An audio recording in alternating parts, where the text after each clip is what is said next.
Welcome to Star Trek Rewind, your weekly visit to the future and the past. My name is Ninja Nerd, and with me is... Captain Frood. And the Parasaniac. Right, and today we'll be doing Episode 9, Hide and Q. Lovely episode, this. Yeah. Q comes back. Woohoo.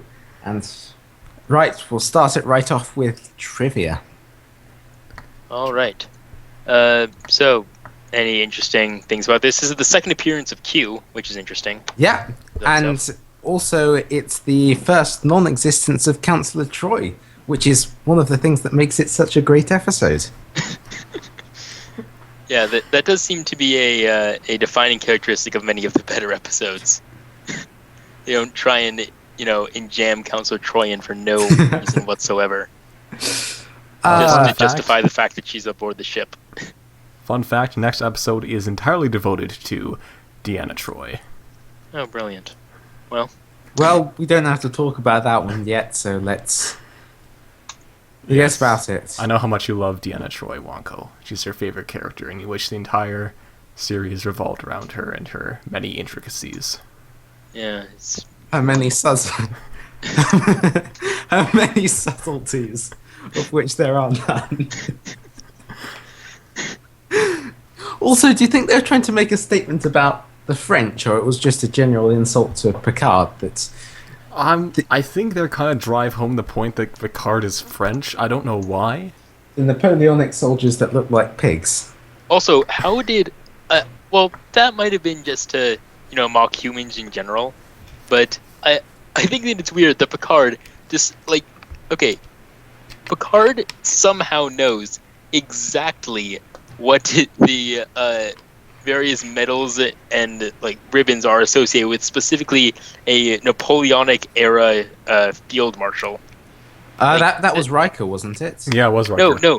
No. Riker didn't know. He needed to contact Data, and then Q showed up on the bridge, and Picard was like, who are you coming in dressed as a Napoleonic field marshal? I'm like, how did you know that? It's understandable that Data knows, but how did you know that off the top of your head? I mean, he does know, a lot of Hamlet, so maybe... Yeah, but Hamlet is different than specific ancient, especially then, really ancient military garb. I'm just saying that he has diverse interests, Picard. That's probably fits more under characters, though, right? Anyone got trivia left? Okay, well, fine then. Gosh. Sorry. Alright. I'll stop that. Just if we're going to have a nice blue box that's showing us what we're doing right now, we may as well stick to it, right? Okay, yeah, I guess that'll sort of help us keep us on track. Right. Any other interesting trivia other than the fact that he's a field marshal and there's, French stuff? Nothing that doesn't fall under one of the other categories better. Yeah, probably not. So, second appearance of Q, that's about it. Cool. Is this the first time we see a female Klingon? Yes. The Klingon haven't really come up previously, so yes, it is probably the first time you see a human Klingon, or a female Klingon. They probably showed one in the original series at one point or another. But, actually, did they? Well, the Klingons were different in the original series. They didn't have any forehead things. They were just mean-looking people. They look like Mongolians. By the way, guys, I'm beginning to question why we even have... What? Wait, please pause here for a second. Did you say they look like Mongolians? Yes. Okay, you're saying Klingons, not, in TNG. No, in TOS. Okay, that makes... Let's clarify that bit for a second. I'd just like to ask you guys a serious question to start off with. Alright. Why do we even have a trivia category? Because, the statement about the second appearance of Q would fall better under either characters or continuity. Saying that Deanna Troy's not in the episode falls better under characters. Well, I'm sure that there's, certain things about, when we were mentioning stuff about how the not actual things that are the content of the episode, earlier we talked about how some episodes they'd spend less on the effects budget. That doesn't really fall under anything that's important themes characters. So it's just like a spare category in case like it falls outside the realms of the episode itself necessarily. Maybe we should put it at the end in future. Yeah, we probably should. But we're not doing that now. So. No! Okay. It is kind of a nice way to start off the episode, I think. Just to give random bits and pieces of whatever. Maybe. Sorry, I've been distracting us from the actual episode. Okay, next one. That's fine. Metaphors and themes. Okay. I have a list here that I took. The main one is, well, a quote that Picard quoted, and with great power, absolute power corrupts absolutely. Yeah. With great power comes great responsibility. Isn't Being that true Spider-Man? to thine own self? It wasn't originally Spider-Man, but that's what it's. I'm pretty sure we've got Voltaire or someone to thank for that one. Yeah, it sounds like a Voltaire thing to say. Yeah, Voltaire was pretty cool. I was gonna say. Well, he was Voltaire. True. I mean, this episode is Roddenberry in a nutshell. It's, I'm going to make a statement about humanity, and Q help me if it isn't the most ham-fisted hour of television you've ever seen. Yeah, pretty much. I mean, it was just like, okay, you have this ultimate power. Whatever you do, you must never, ever, ever, ever, ever use it. Like, that was pretty much the whole thing. Even if you can save a life. And normally, characters change over time, right? Character developments and changes in personality usually happen over an extended period. Commander Riker manages to violate this steadfast rule of fiction by changing from an honest, reliable officer to a total prick, and then back, in less than 0.68 seconds. Yeah, basically. And while that might be an eternity for an android, it's far too short this time. I'm going to have to agree with that. I mean, seriously, I promised never to use my power. Let's go down to a planet. Oh, someone just died. Alright, I'm a total prick and I'm going to act like it. I'm going to remain that way for 20 minutes, and then I'm suddenly going to come to a realization, and I'm going to be who I was before. Yeah, it does seem kind of out of character. Like, even not within the realm of what you'd expect given, getting magical Q powers. And it's not like they even explicitly stated that, that it had any sort of adverse effect on somebody's, mentality other than just having the power itself. Like there was one TOS episode where somebody had. Oh. Hello. I think I lost. And then he ended up getting marooned on an island. But in that, they basically said that it was affecting the way that his mind processed information.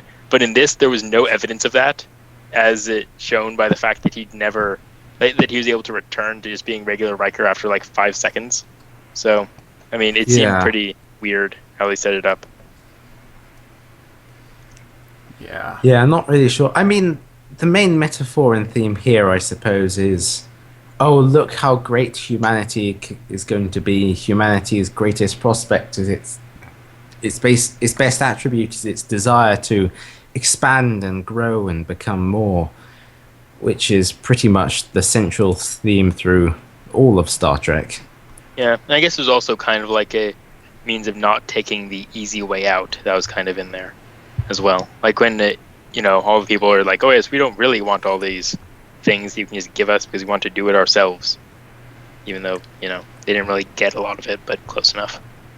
Exactly. Incidentally, something I was always wondering, why, if Riker really wanted to prove, like, to get everyone to agree with his decision, all he needed to do was do exactly what Q did and give everyone else Q powers, because he could have also done that. And it would have been like, you know what? Suddenly I'm okay with this decision. Because I am also omnipotent. It was never really... I think it was implied that a Q just can't just give someone else Q powers. It has to be the actual... Did. It has to be the actual continuum as a whole deciding to do so. But I thought they were just like... But then you end up going into like, does the Q... Okay, wait. So... is the power contained within the continuum itself, or within the specific individuals within the continuum who are also part of the continuum? Because Q ends up getting punished by the rest of the continuum, which is also himself. So yeah, it's weird. And then when it goes on to interact with Voyager, it gets even more weird. You've got a Q that commits suicide, and that causes a civil war within the Q continuum. What? Yeah, it's like, what was it? There was an episode later on where Q stops being Q and then joins the Enterprise, only to later commit a selfless act, which makes another Q who is Q. Also him but looks different, and says, "You're now part of the Q again," and then leaves. And then Q is just, and then he's just back, and he's exactly the same. All the Q are called Q. Male and female, even though that's probably a pointless distinction. But aren't they all like one entity that's like one that's just called the Q? Like one continuous entity? It's never really clarified, and I get the feeling that it's supposed to be, beyond our comprehension of. Probably, yeah. Also, for all of his claiming to be godlike, Q isn't actually all that omniscient, it appears. It seems like he's a lot more omnipotent than he is omniscient. Yeah, I mean, couldn't he just, manipulate Riker into wanting Q powers? Yeah, if he was really that smart, then there could have been other ways that he would have approached this, other than explicitly saying this game is not fair, and then just leaving. Or erase the knowledge of Hamlet quotes from Picard's mind rather than losing the conversation. Yeah, or just to come up with something a lot more vague than Shakespeare that he wouldn't know. Yeah. I like how when Q's involved, it's possible to lose a conversation. Yeah, exactly. I mean, couldn't Q have just set off 5,000 suns exploding in the distance, and you said there, I win? Yeah. I mean, that's kind of a conversation ender right there. Whoops! I just destroyed an entire planet that you liked. Bye, Earth. Yeah, exactly. You just do any of that with a minor thought. And then it's also going back to the metaphors and themes, I feel like one thing that they were maybe trying to get at, I'm not really sure if they intended this, but they might have been talking about analyzing Q, how since they have attained omnipotence, basically the entire reason why they were interested in humanity was because they had the potential to expand beyond that, and they didn't understand. Basically they wanted to gain a greater understanding of humanity's desire to expand themselves beyond what they already have. So, I mean, I guess that they were trying to talk about how the Q are actually kind of limited by their omnipotence, that they've already reached the ceiling and there's nothing more they can get. And yet they also put in the suggestion that humans may one day become more powerful than them, so it's kind of interesting. Yeah, are they actually godlike? I mean, presumably they could just wave their hand and make the entirety of humanity disappear. Yeah. So, perceiving them as a threat, and spoiler alert, in the last episode they almost do. Well, yeah. Close enough. More or less. Right. Any other metaphors or themes we can think of? Is honesty worth more than saving a life? Or not, maybe not honesty, maybe honor. Staying true to your promises, I mean, I feel like the parents of that little girl wouldn't agree with that. Just saying. No, and I think it probably depends, what reason the promise is being kept for. Incidentally, can I just add that if after the events of after Picard gets turned into a Borg in First Contact or something, if he had the opportunity to have Riker just wipe out the Borg in one fell swoop, he totally would have taken it without a second thought. Wait, who would? Picard. Yeah, but then the episode I, Borg, where they've got a opportunity to take out the entire Borg collective, and they don't because this one Borg has become an individual and deserves right to life. And then I think that the idea was that it would somehow make the Borg better, that its individuality would spread, but that didn't actually happen. So, well, it did, right? They all came back for like a second. They all came a second and then just reverted. No, because they all came back in the episode Descent, right? And Law took over them. Yeah. But they were all individuals and they had names. I guess. Okay, that's enough TIE fighters. Those also totally aren't to scale, by the way. This is Star Trek we're talking about. Not this isn't Star Wars. So who saw the new Star Wars trailer? Oh, I did. It was great. I'm not watching once again, because... that is not part of Star Trek. Yeah, I'm not watching it because I want to just watch the movie without any spoilers, so, yeah. Any more metaphors and themes? That's probably about it, unless we're going to scrape the bottom of the barrel. Yeah, let's move on to characters. I love scraping barrels.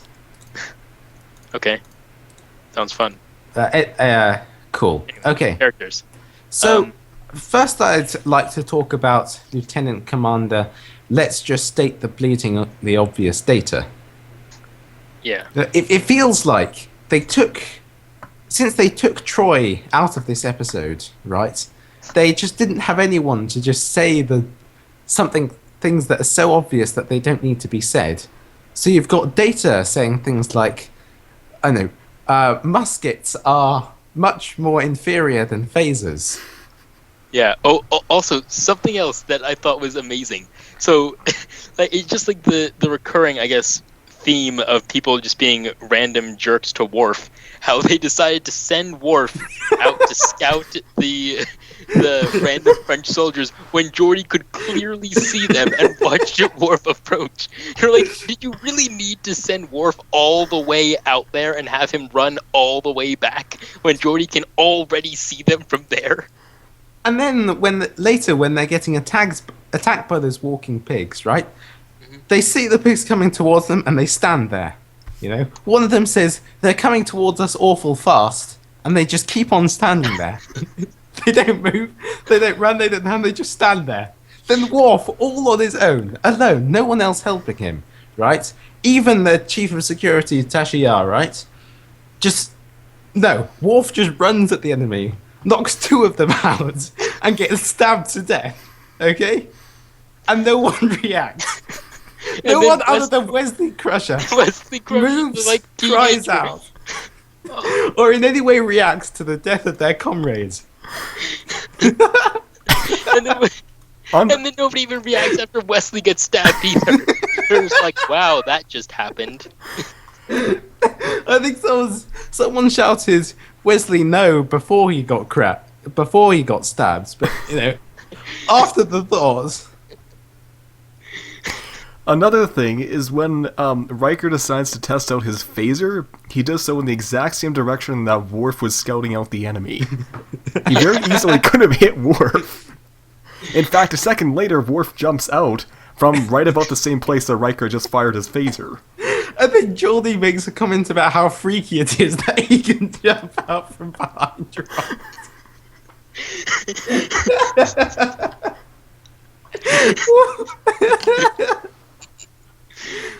What the hell is going on?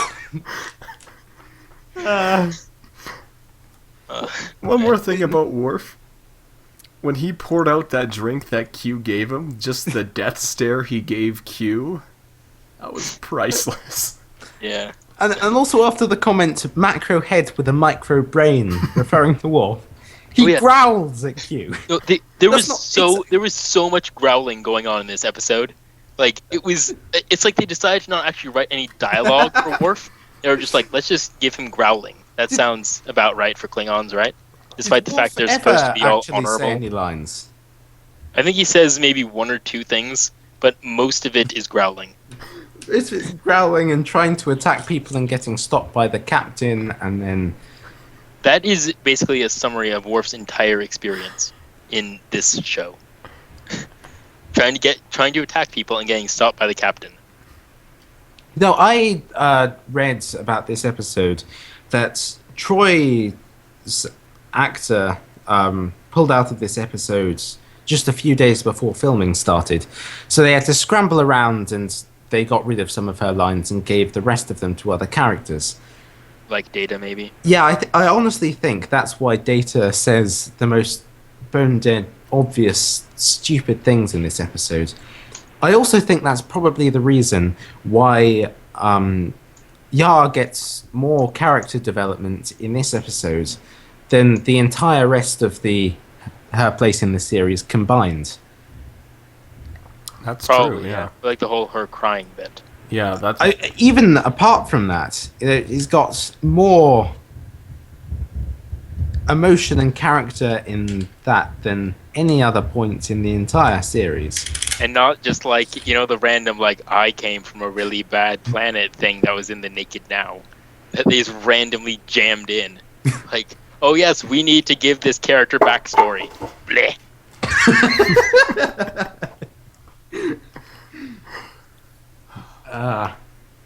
I love how her response to Picard comforting her was not like, oh, thanks, Picard, you're such a great boss. She's like, if you weren't the captain, and I'm like, what? Is she coming on to him? Why? Yeah, it was kind of weird. That was awkward. That was a bit strange. It was very out of character, I think. Like, is this really, a established relationship?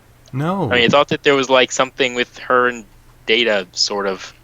Yeah, and something with Picard and Crusher, and something with Riker and Troy. Because heaven forbid you have a female character without a love interest. That's actually so true, isn't it? Yeah, I mean, it's like, what was it, in Gravity? That character was so good. And they're like, you don't need a randomly inserted love interest to make a character good. Exactly. In fact, is there a major female character in any series of Star Trek which doesn't have a love interest who's another major character?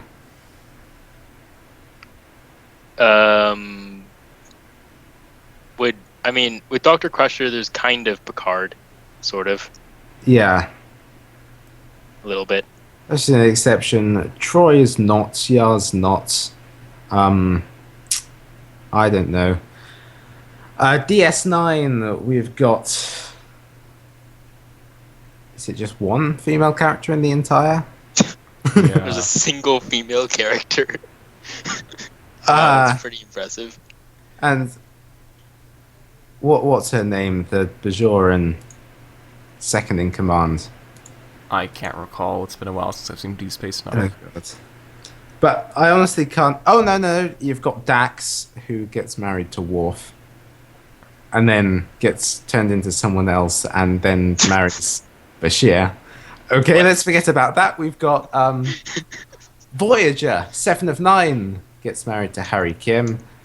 Kes marries Neelix. B'Elanna Torres marries Tom Paris. Janeway. Yes, we've got one character who doesn't get romantically involved. Alright. Well, I guess that's better than none. What about an Enterprise?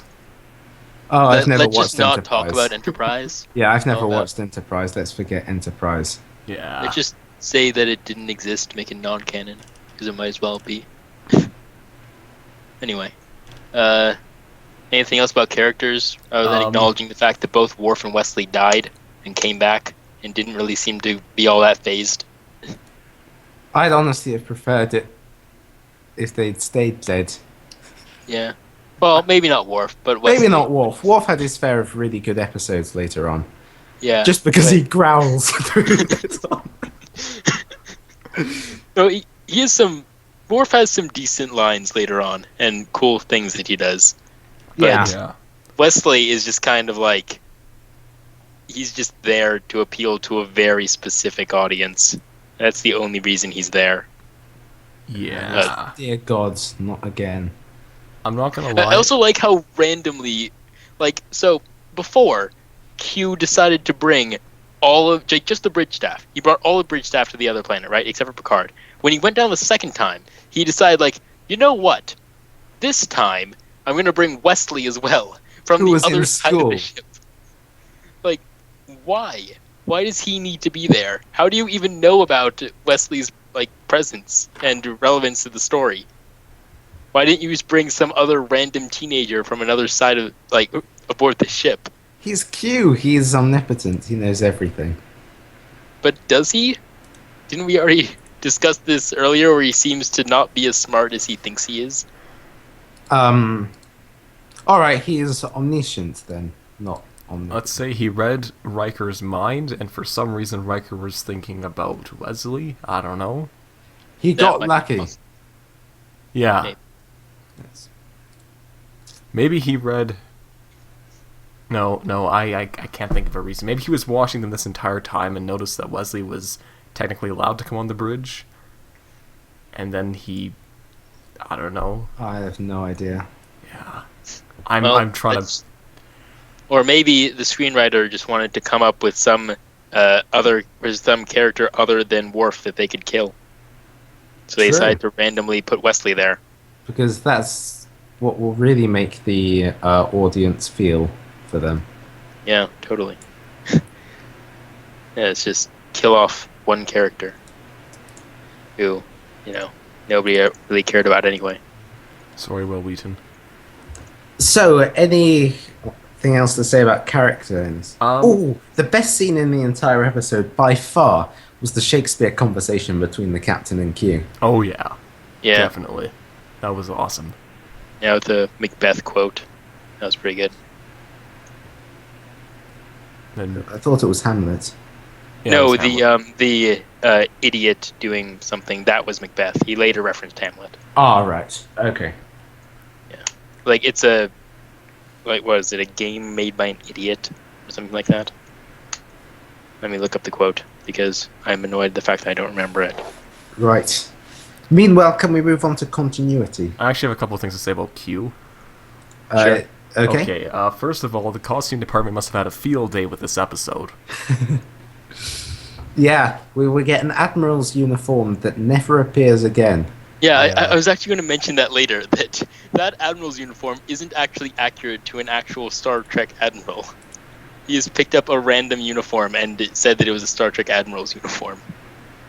Oh, incidentally, the quote is, "It's a tale told by an idiot, full of sound and fury, signifying nothing." Which is... Oh, did I lose you guys? Oh, you're back. Okay. Another question I have is, what exactly is Q's real form? He has that kind of upside-down jellyfish thing, but then he says that it's not really his form. So I'm does he have a physical embodiment? I don't think so. I don't think he has an official embodiment. I'm not really sure why he keeps on... why he's just chosen one human form and keeps on repeating that over and over and over again. Because and there was also that weird moment where he was Data there for a second. Yeah, and then not sure what happened there. That was pretty weird. Glitch in the Matrix. Yeah, because I'm not sure... I don't think he ever does anything like that again. So, it's kind of strange that he decided to do that very suddenly. And even when he, randomly decided to become Data, he still maintained the same, human form that he always does. I guess because they don't want to hire another actor. But it still seems weird. If he is, an infinite amount of, shapes he could take, he just decided to always go with just one. Anyway.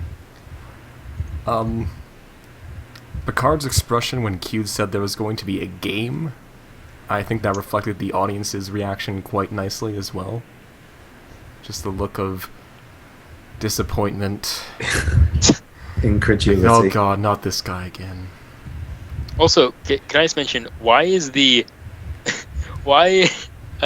episode even titled Hide and Q? I know it's supposed to be a reference to a game, but that wasn't even remotely the kind of game that this was. This wasn't even really a game. It was just don't die.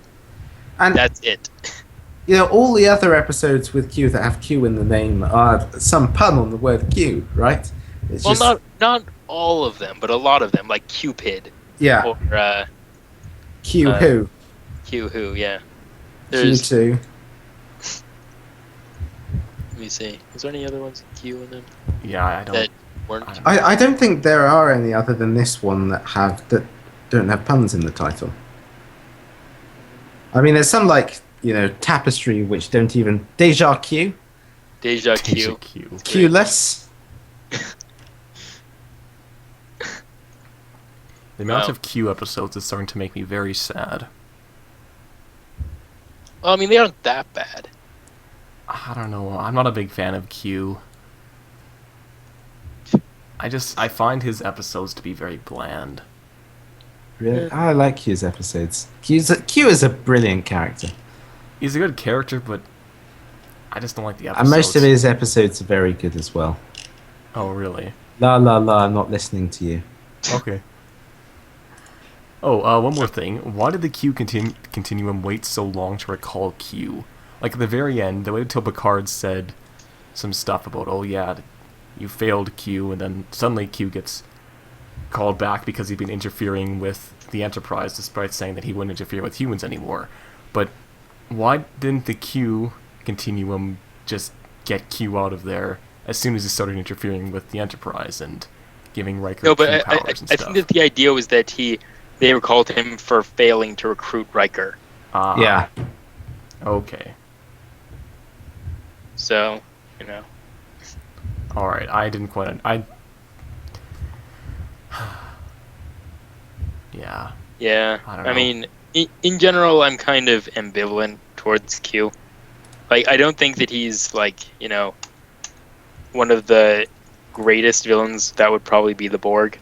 But at the same time, he isn't bad. He's just a cool... He can be an interesting diversion of a character. Right. I like Q a lot. If he's used properly. That should be said. Actually, if they treat it with imagination, seeing as how he's omnipotent. But anyway, should we move on to continuity? Yes, let's. Sure. All right, continuity. Well, I was going to mention the Admiral uniform never appearing again, but we already kind of talked about that. Yeah. Troy's not here. Woohoo! Yeah. Okay. Any other? I mean.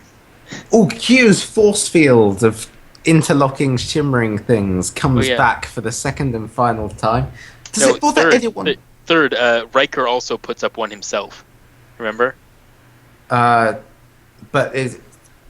second episode it's in. Oh, second episode. Yes, that is true. But does it bother anyone else that thing makes a sound? Despite the fact that it stops time, yes. It stops time and it's in space. Yes. Yeah, it's kind of...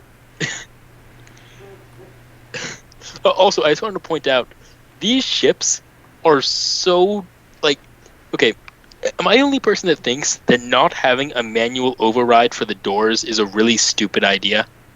That, yes. If the power is ever off, all of the doors cannot be opened.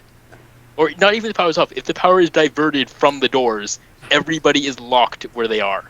And doesn't that seem like a terrible idea? It does seem like a bad idea. And, you might give them leverage by saying, well, they do have a manual override, but Q overrid the manual override because But Picard didn't even try a manual override. He just walked towards the door, it didn't open it, and he gave up. No. But that's still better than the situation in Voyager, where they do have a manual override, but it stops working if the power goes off.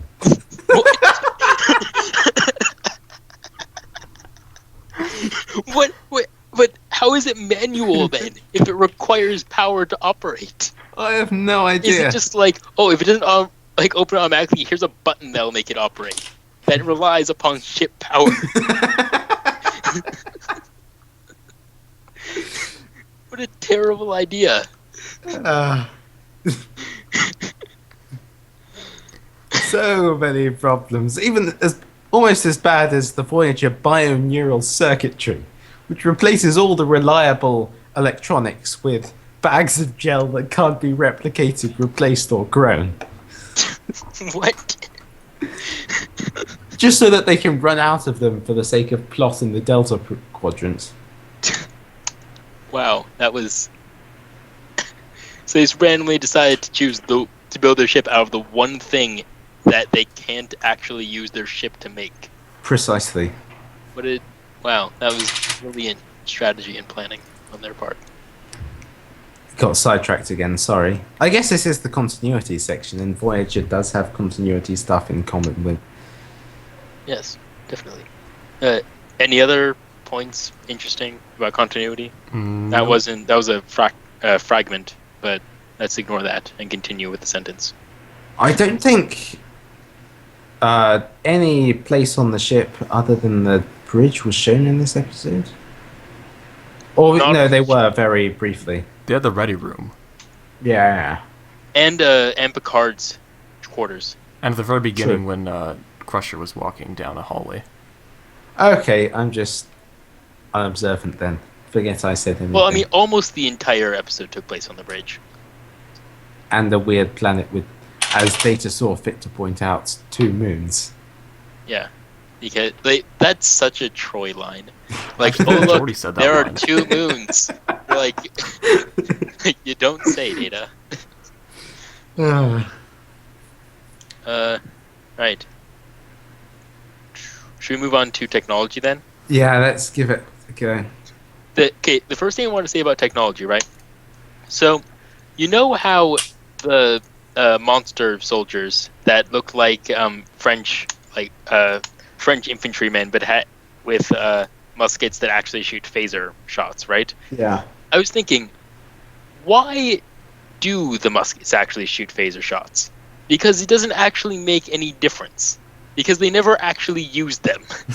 all they did was just shoot phasers in their general direction and miss repeatedly. They could have just as easily done that with the muskets, and then they only ever actually killed people with the bayonets on the end of muskets. So what was the point of even having them be phasers? I'm not sure. And then you saw that entire time when Worf was attacking them. You know, he ran straight towards them, and they did nothing with the muskets. You know, yeah. He approached them, and they left them by their sides. He came up to them, and they stabbed, and he missed easily. And then he knocked 2 of them out. But rather than any of the others trying to shoot him, or anything like that, oh no, let's get up behind him in exactly the same way that the last 2 people failed and died, and try to stab him. Which somehow worked. Actually, wait, no, wasn't he wrestled to the ground and then stabbed when he was lying down? Yeah, I think so. Yeah, yeah, it was Wesley who was run through from behind. Right, yeah. Yeah, because he was going over to try and help Worf, and then he got stabbed. Yeah. I still question what he was trying to accomplish. You know, no, my friend's been stabbed. Let's just run over them where he's surrounded by guys with bayonets, fall down in front of him, and cry whilst getting stabbed. Actually, come to think of it, how many Star Trek episodes are there that actually have real blood in them? Like, think about it. There aren't a lot. Yeah, it's true. Most of the deaths are by phaser or by explosion. Yeah, or just off screen. Ah. Yeah. Yeah, like, that doesn't actually show up a lot, despite the relative frequency that people actually die. Although not as much as in the original series, obviously. In which at least 1 person had to die every single episode. Yeah, had to keep up our quota. Yeah, of course, Kirk needed to beat up at least 1 person successfully every episode. Person/alien, ideally both. So did anything else happen in the way of technology? I have to notice at the beginning, Dr. Crusher did not use her badge communicator to talk to Picard. So I'm wondering if she just forgot it or something, or if it was just, I don't know, maybe she just wanted to use the computer at that time to talk to Picard. I don't know what that was. Maybe, I don't know. For some reason, she decided to use the computer, the Enterprise's computer, and not her badge communicator. I don't know what that was with. And also, I'm very surprised that Geordi's visor gives him better long-range vision than Data. I think that's... Actually, come to think of it, why don't they just replicate Data's eyes and just put those in Geordi so he has this, like the, robot eyes that he has in First Contact? I have no idea. I mean, surely they could have done that. Like the whole deal with Data, why they don't just replicate him, is that they don't understand the positronic brain, right? But surely they can just replicate the eyes, because they already know how to. Because obviously, because his visor works, they know how to put, scan the surroundings, I guess, and input that information to his brain. So why don't they use the same thing that Data has? No, exactly. One of the most surprising things about TNG is that they expect us to believe that far in the future, they haven't come up with a better method for curing blindness than a visor. I mean, to be fair, that's better than what we have, which is currently nothing. Well, true, but they've got a good couple centuries progress over us. I guess. And also, well, I'm not going to get into medical things that I don't know what I'm talking about, so I won't. But it seems strange to me that they can cure almost any, major injury, but cannot cure his blindness, which is likely just caused by something like a severed optical nerve. Although, even still, it wouldn't be, the visor still works, so his optical nerve must be somewhat intact in order for it to input data. But, I don't know. I don't know enough about the subject to comment. On a somewhat related note, have either of you ever seen the original series episode Spock's Brain? Oh, God. I've heard of that episode. Basically what happens is Spock gets his brain cut out, and then at the very end, McCoy manages to reattach it. What? Wait, are you saying that Spock was alive? Yes. His brain was taken out and used to run a space station type thing. It was more of a, I guess a space station. Or base on a planet. Yeah. You've got to watch that. That's one of the all-time classic episodes. That sounds amazing. It toes the line between bad and good so finely that it just delves into the realm of pure classic. It's kind of like Sharknado that way. No, it's really not. A more apt comparison, like we were talking about earlier, would be Kung Fury. That's so bad, but at the same time, so good. Yeah. Anyway. Any more technology? Not that I really noticed, no. Yeah. There was not very much technology in this episode. General thoughts, then? General thoughts? I still haven't gotten over how weird Riker looks without his beard. Yeah. It does kind of, it is kind of iconic for his character, the beard. Yeah. I don't know. I think watched the whole first season, so I just gotta get used to it.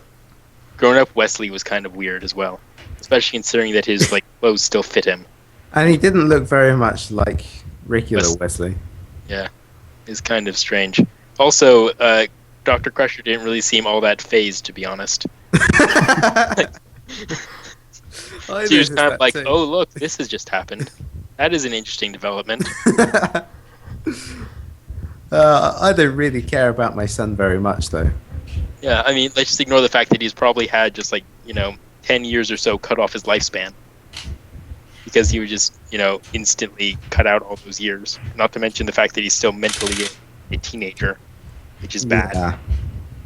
I know. My main problems with this episode are as follows. Q's plan was bad, and it was stupid. Riker's actions throughout this episode are unlikely, unconvincing, and out of character for him. And the entire premise is poorly founded and seems to have been made up just so that Roddenberry can make a specific point about how great humanity is. Yeah, I kind of agree with that. I mean, it wasn't okay, you need to put things into perspective, though. It's not awful. It just wasn't good. No. There are worse episodes out there. One of these days, we're going to review an episode, and our consensus at the end isn't going to be, well, it wasn't dreadful, but It wasn't very good either. The last one wasn't that bad, the battle. No. We had a pretty decent review for that one. Although Data Lures are coming up pretty soon.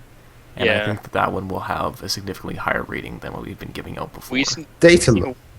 We just need to wait for, like, about roughly 13 years once we get to season 4. Because there are so many good ones.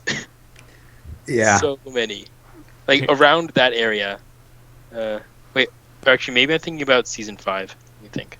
Let me check the list. It gets better after about season 3, I think. Yeah. That's kind of when it starts really ramping up. Yeah. 2 isn't that bad of a season, but yeah. Oh, no, it was 2. Yeah, 2 with The Offspring.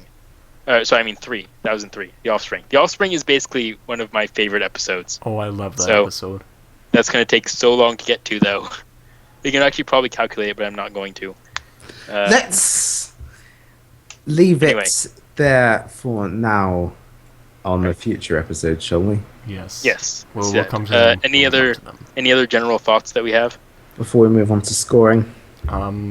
I really like Data's line where he said, "I never wanted to compound one illusion with another."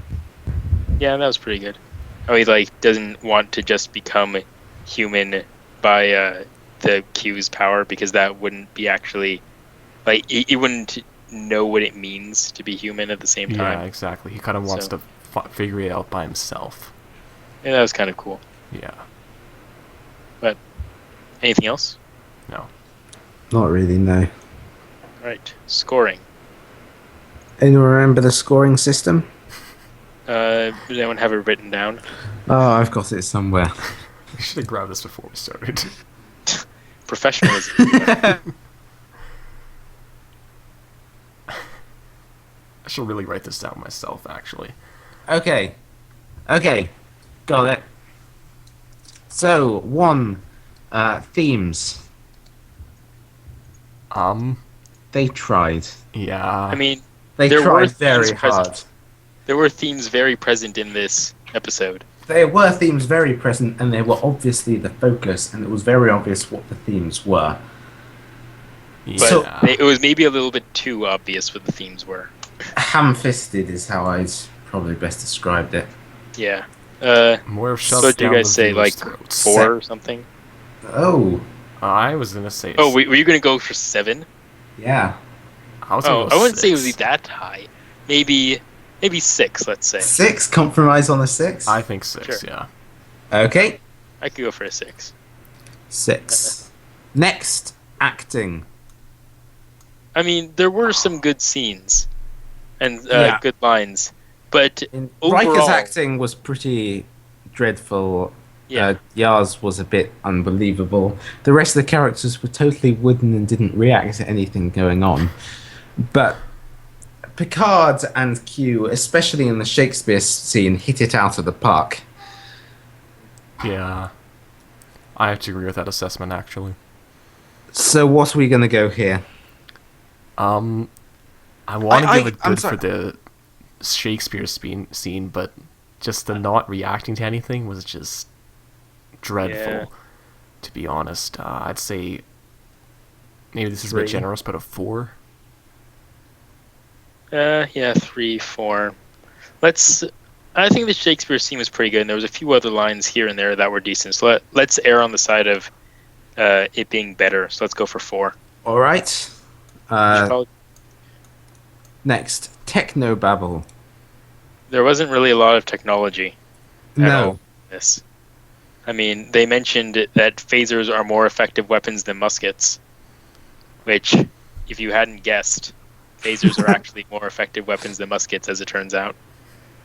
So, -1 for technobabble? I think... Let's just go for, 0. 0? Because it wasn't present.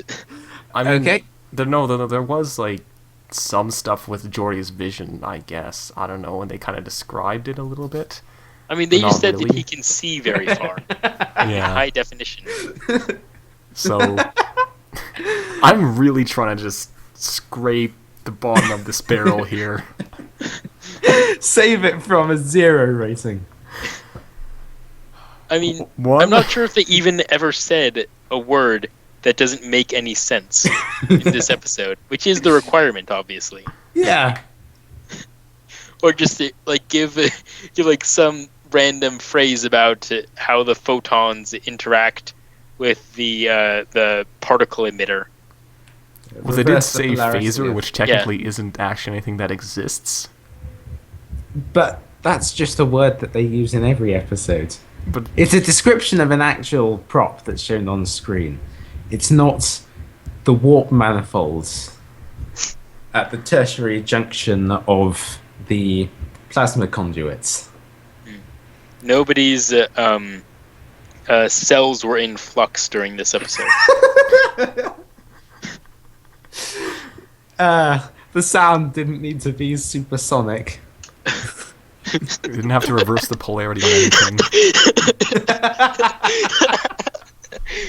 No planets were at negative 294 degrees Celsius.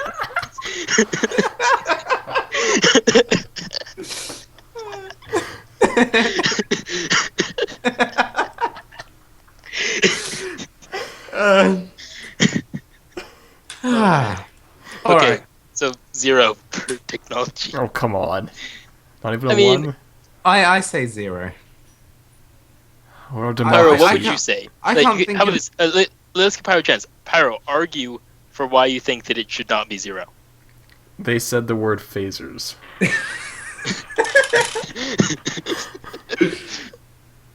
I mean, they also said 0. I guess 0 is a little bit harsh. They also said the word musket. But muskets are actual existing things. Yeah, but by that basis, there's not going to be an episode in which there aren't phasers or communicators. There needs to be some sort of a baseline for technobabble. Like, I think that technobabble is defined as random things that don't come up on a regular basis. So, like, them using a transporter or something. That isn't, like, that wouldn't be considered technobabble just because they used it. I love how we're having the biggest argument over the least useful rating. Okay, then let's just say 0.5. 0.5? Okay. 0.5 for phasers. There we go, like King Solomon here. Yeah. Making some compromises. Yeah, Plot. Yeah, we can just cut the baby in half. Perfect. Excellent solution. Plot. I mean, it wasn't that good, if we're being honest. It had one. The plot did exist, that is correct. This is not that one episode in season 2 that did not actually have a plot. So I mean, the plot was really just to get the theme to go along, so 3? 3? Yeah, I'd agree with 3. 3 sounds about 3. Right. Awesomeness. How awesome does this episode make you feel? Well, I like the muskets because I like muskets, but that's about it. I mean, Wesley Crusher did die. True. Take that into account. 6? 6 just for Wesley over everything else. Well, actually, no, there was Wesley Crusher dying, and then also that great Macbeth line, which I really do like. And also Troy not being in it. Oh, yes, that definitely contributes to the awesomeness. I think 6 is very appropriate. We agreed? Yeah, 6. Bringing us to a total of 19.5. Which is 1, 2, 3, 4. Excelsior class. You know what we should have in the future? Like a database that actually shows a picture of each of these ships so we can put it onto the screen so they actually know what we're talking about. That would be a very good idea. Okay, we'll do that in the future. Yeah. Oops. In the past. And on that bombshell... Are we top 3 now? Well, since Top Gear's not around anymore, they won't really be using the line, will they? Probably. Although I actually had heard that there was maybe something with like Amazon. Yeah, Amazon's paid a ridiculously stupid amount of money to get the rights to, or to sign on Hammond, May, and Clarkson. Yeah. Okay, let's not get into that. That's a bit too in depth. Wait. Down, down, down, down, down, down, down, down, down. I don't even. People are gonna be angry at me for this, but I don't actually know what the name of that song is. It's Me neither. Carolina or something like that. It's the opening to a very famous song that I just don't know.